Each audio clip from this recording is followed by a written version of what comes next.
All right. Let's do a few experiments so we can understand how these components work. Right now, the helium neon laser is on. Light is reflecting between these two mirrors, and then it proceeds across the table as shown here. And the first thing, at the moment, the only thing it's going to strike is this polarizing beam splitter.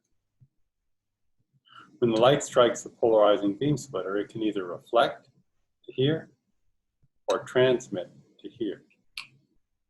Now, helium neon lasers are often polarized. If the laser is polarized, then one of these beams,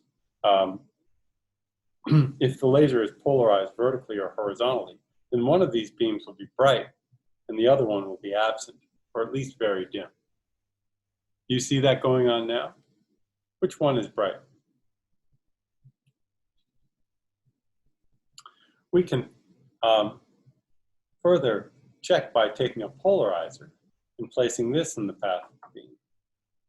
Unfortunately, you probably can't read the reading of the polarizer. Right now, the polarizer reads 0 degrees. There we are. Okay? Watch what happens as we rotate the polarizer from 0 degrees. There's 10 degrees, 20 degrees, 30 degrees, 40 degrees, 50 degrees, 60 degrees, 70 degrees, 80 degrees, oops, a little ahead of myself there, 80 degrees, and finally 90 degrees. At 90 degrees, look at the intensity here and the intensity here. Can you explain what's going on? If we keep rotating it now, we expect that we'll go back to the original pattern. And that's in fact what happens. Yeah, let's take this out of the beam path and put in the second component. The second component is a half-wave plate, or polarization rotator. I'm going to start with this set to 0 degrees.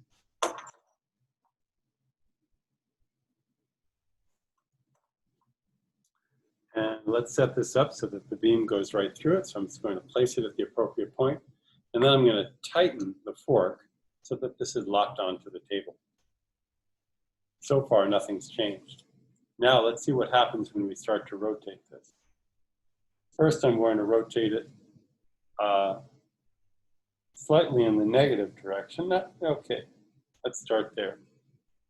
Okay, now we're going to rotate to the positive angles. Here's 10 degrees. Here's 20 degrees. Okay. Here's 30 degrees. Here's 40 degrees. I'm going to go to 45 degrees right now. Okay. And notice the pattern. This beam is very bright. This beam is quite dim, almost absent. Did we ever get that pattern when we just rotated a polarizer? Why or why not? Here, let's continue. So that we were at 45. Let's go to 50 degrees, 60 degrees, 70 degrees, 80 degrees, and 90 degrees. There we are. Now we've turned it 90 degrees. What can you say about the pattern now compared to the original pattern before we put the half-wave plate in? Based on that, what do you expect it would look like at 180 degrees or at 270 degrees? Okay. Now, let's slip the half-wave plate out of the beam. Now, here's an interesting question. We know that the beam is almost perfectly linearly polarized, horizontal or vertical, but we don't know which one it is, horizontal or vertical. Well, one quick test we can do is we can look at the beam reflected off of a dielectric plate. And here, the dielectric plate is just a glass slide. So I'm going to set this into the beam path, and then it's going to be convenient to lock this down. Okay? Here, let me pause 1 second while I do this. Okay, I've moved the camera, but now the plate is screwed into the table. And I've rotated the plate so that the light is hitting it nearly head on. I've also set up a screen here that's almost blocking the beam from the laser. And I'm doing that so I can check on the alignment of this plate. If I rotate this now, at some point, here we are, I'll see the beam that's reflected off the glass slide. I'm going to align it so that its alignment just matches the path of the laser. Then I know that we're hitting it exactly at normal incidence. So now I can read the screen, and normal incidence is equal to 2 degrees on the marker here. Now, we're going to look at the intensity of the light reflected off the glass slide. Electromagnetic theory tells us that for one polarization, there's an angle, Brewster's angle, where the intensity of the reflected beam should go to 0 if the beam is p-polarized, which means in this case, horizontally polarized.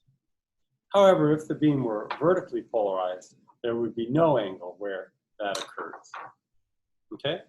You can see the reflected beam on the card here. Now we'll start rotating the plate, okay, to larger and larger angle. And as we do that, I'll just try to move the card so you can continue to see the beam. Okay? So we're rotating the angle.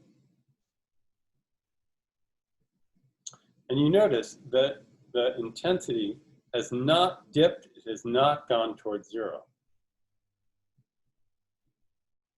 Now we're close to grazing incidence. You can see the reflected beam here and the transmitted beam here. They're very close together. And the intensity has not gone to 0. In fact, it's very bright. As we go closer, well, our arrangement doesn't allow us to go all the way to that angle. So, but at least over this wide range of angles, from normal incidence to grazing incidence, we saw no minimum in intensity. Let's go back. So that suggests pretty strongly that whatever the polarization is, it was not horizontally polarized. Okay? Well, maybe it was vertically polarized. If that's the case, then we ought to be able to rotate it to horizontal polarization using a wave plate. Let's set the wave plate up again. I'm going to start with a wave plate set to 0 degrees. Put in the wave plate and lock it down. Okay. And now we'd like to rotate the wave plate to 45 degrees, which I'm going to do as carefully as I can now. I think that's about right. All right. It's a little hard to see. There's the reflected beam at this point. Now, let's vary the incidence angle. I'm going to make it a little bit larger, a little bit larger, a little bit larger. There it is. We still see it. A little bit larger. Okay. Here it is. It doesn't look as bright now. Okay.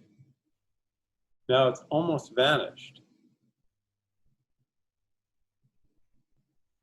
Okay. It's easier for me to see than you where the point of minimum intensity is. So can you see that it's right around here? And I'm going to place it right there. Right now, the reading is 58 degrees. Okay? The reading on this marker is 58 degrees. So from those two numbers, 2 degrees equals normal incidence, and 58 degrees equals this condition, you can work out what Brewster's angle is. And then you can use that to work back and find the index of refraction of the slide. We know what the index of refraction of glass should be. You can look it up. So you can check your answer when you're done. Okay, so apparently the beam was horizontally polarized.